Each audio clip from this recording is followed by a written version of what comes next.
Muito bem, estamos de volta, desta vez para abordar a semana 4 do PET 3 para alunos e alunas do terceiro ano do ensino médio. Aqui é o professor Marcos Casella, professor de História. Portanto, você é aluno, você é aluna, seja bem-vindo a mais uma videoaula.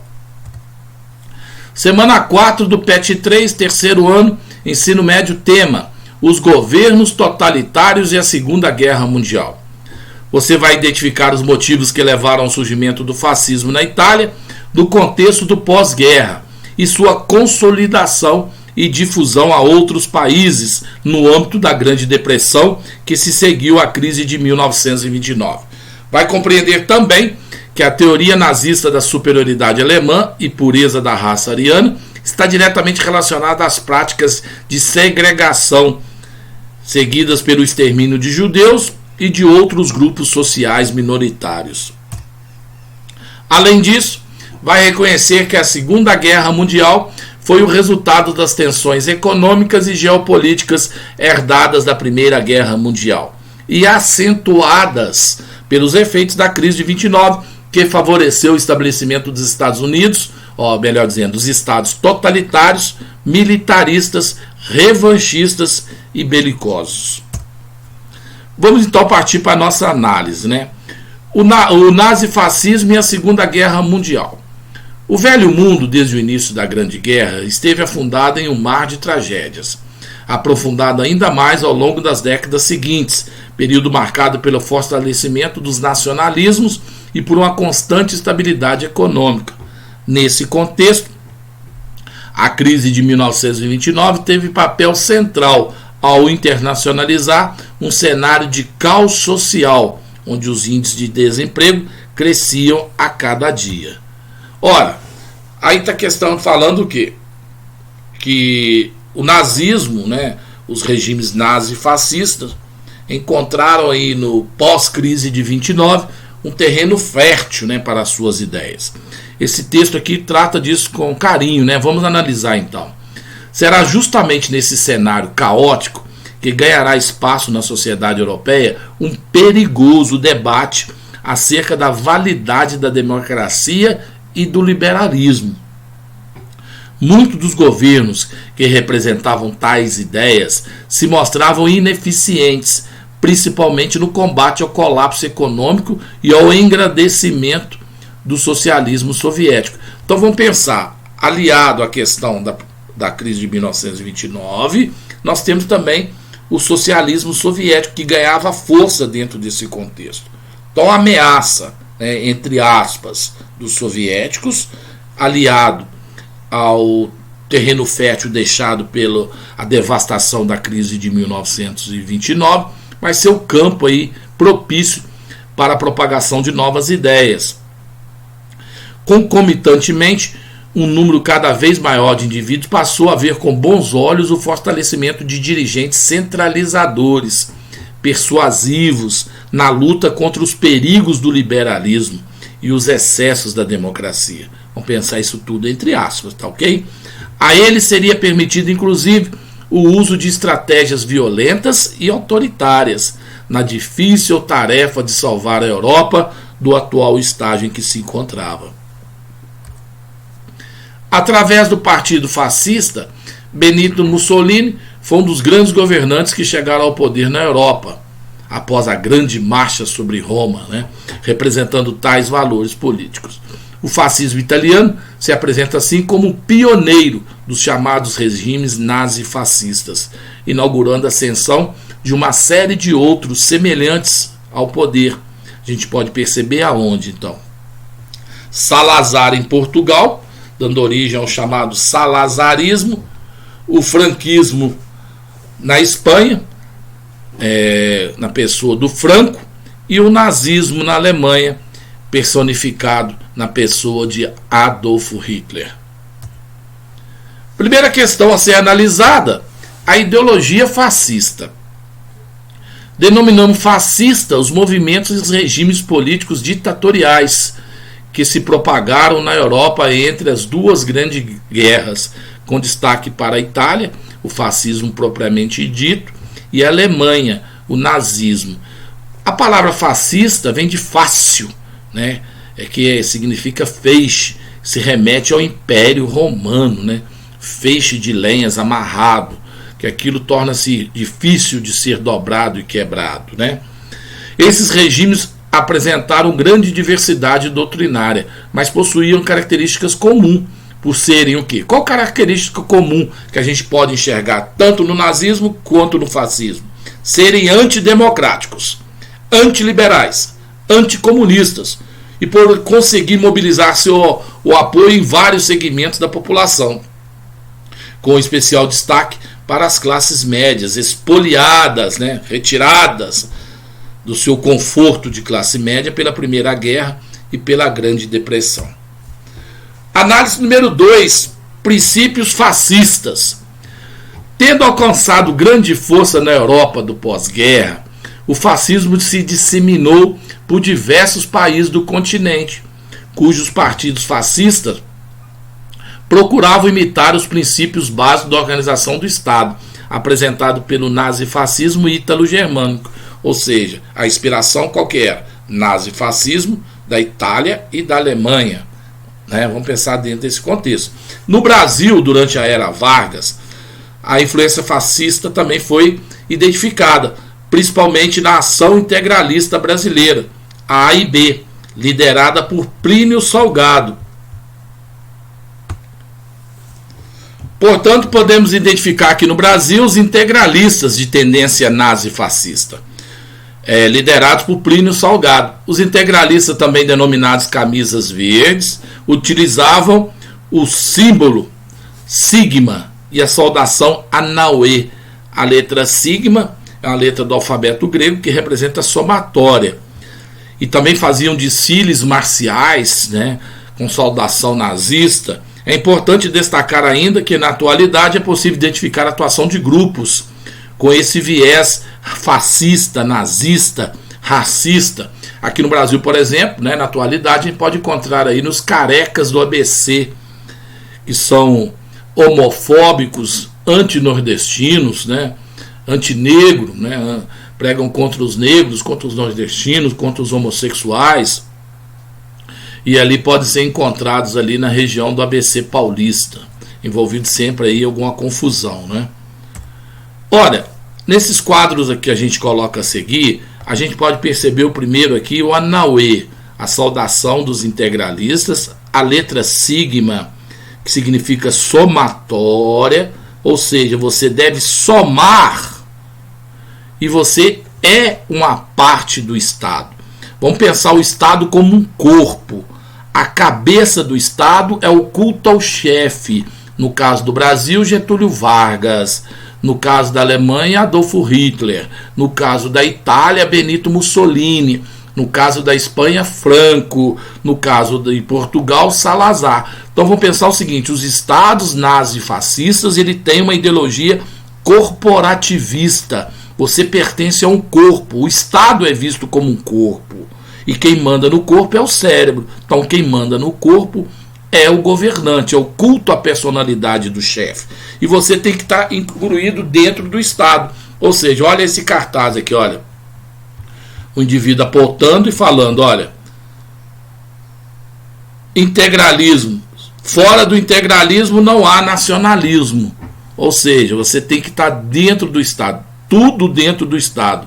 Nada fora do Estado, ok? Essa é a concepção integralista. Por outro lado, grande rival do integralismo aqui no Brasil era a Aliança Nacional Libertadora.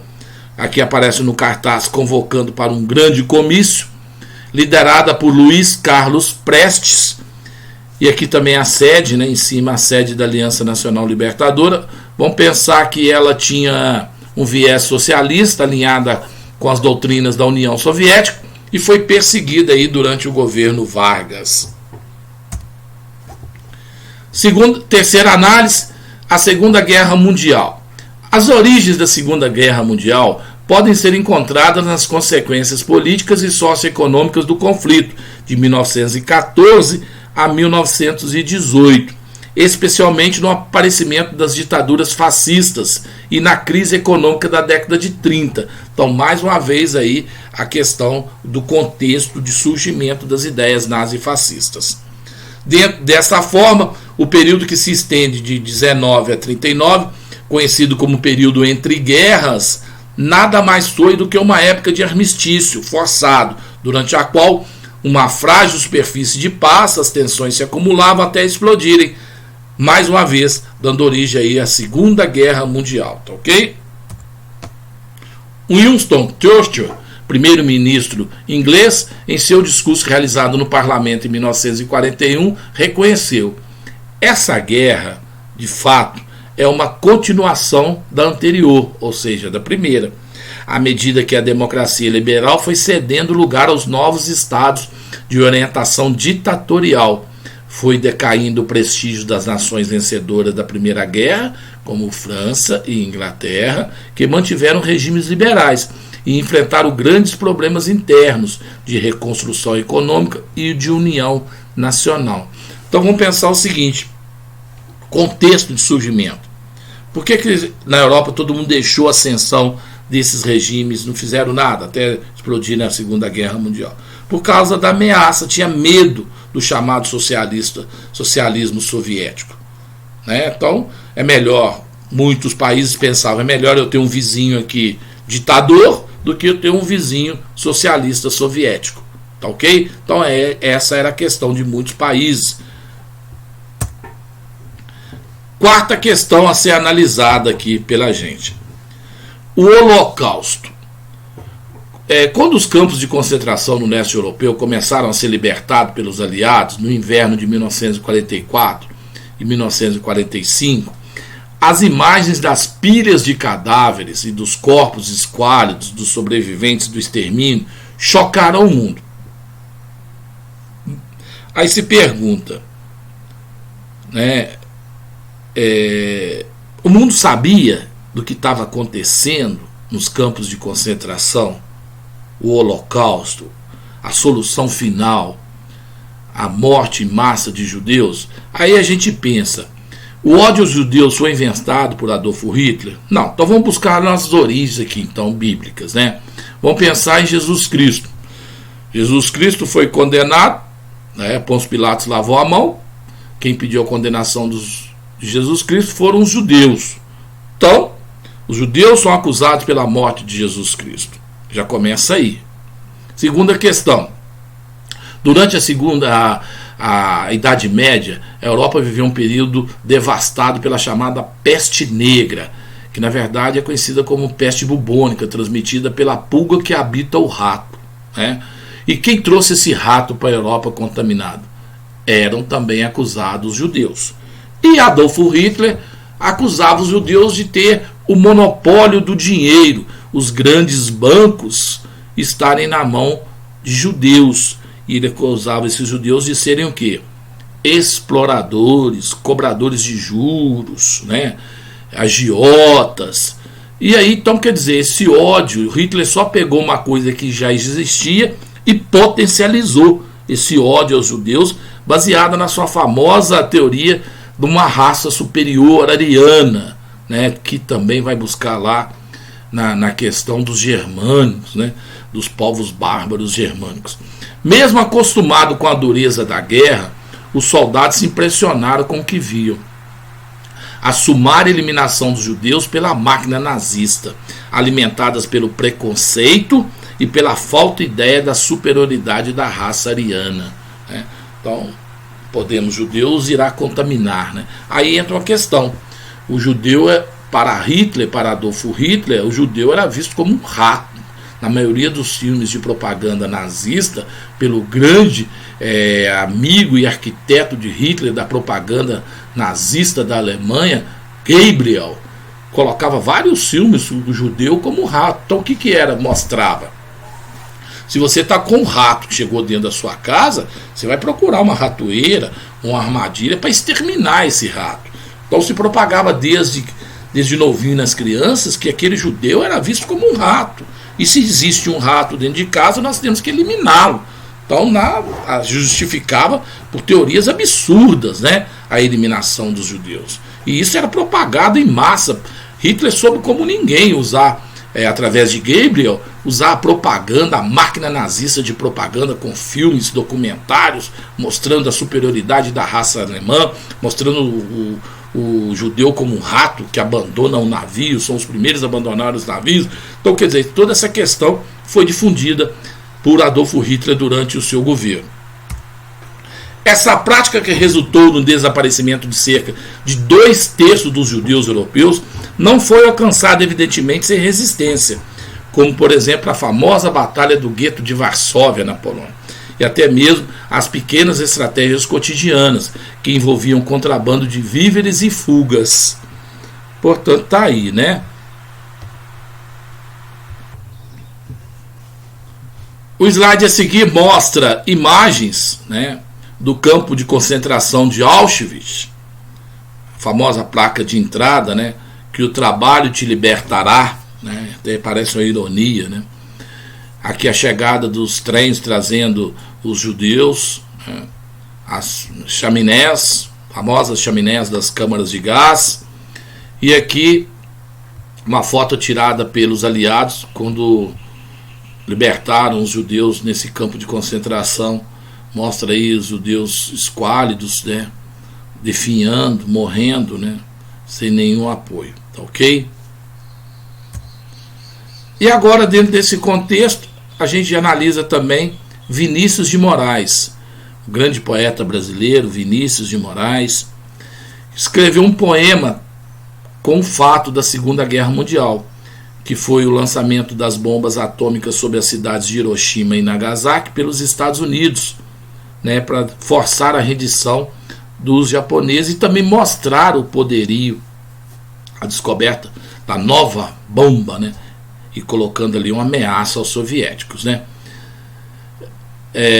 Pensem nas crianças, mudas telepáticas. Pense nas meninas, cegas inexatas. Pense nas mulheres, rotas alteradas. Pense nas feridas, como rosas cálidas. Mas não se esqueçam da rosa, da rosa de Hiroshima, a rosa hereditária, a rosa radioativa, estúpida e inválida, a rosa com cirrose, a anti-rosa atômica, sem cor, sem perfume, sem rosa, sem nada. Tá aí o poema Rosa de Hiroshima, escrito por Vinícius de Moraes, retratando aí, né, a devastação de uma guerra. Ao analisar esse poema, a gente pode perceber várias, né, colocações, né? Pensem nas mulheres, rotas alteradas, a questão do filho, né, que a mulher sofre aquela radiação, não vão poder ter mais, né? A anti-rosa atômica, sem cor, sem perfume. E aqui, nesse slide, eu coloquei aqui Nagasaki e Hiroshima. O ataque a Hiroshima foi primeiro, tá bom? E aqui a devastação. Vamos pensar o seguinte: eu coloquei aqui Little Boy, foi o apelido que os americanos deram para a bomba atômica, né, que foi lançada sobre Hiroshima. Little Boy é menininho em português.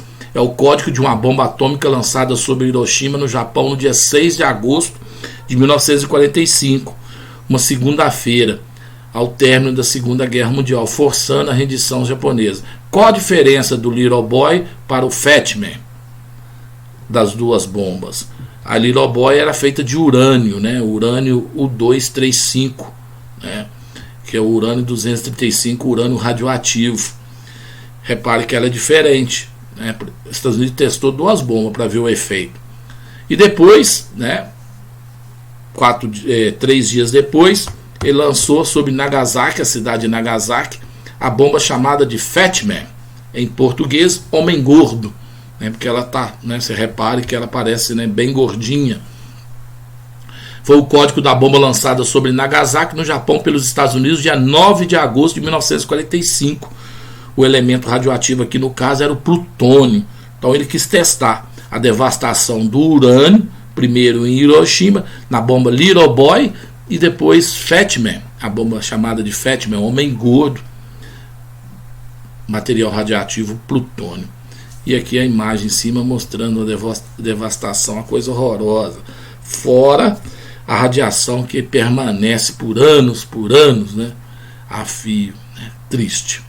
Mas está aí, né, a gente fecha assim essa semana 4, mostrando o poder e a devastação das bombas nucleares. E daqui a pouquinho eu retorno então com a semana 5 do PET 3 para os alunos do terceiro ano do ensino médio. Se você ainda não se inscreveu no nosso canal, se inscreva. GeoIS, canal no YouTube GeoIS, Geografia, História, videoaulas para você, tá ok? Professores Verônica e Marcos Casella, ative o sininho, receba sempre notificações a cada nova postagem.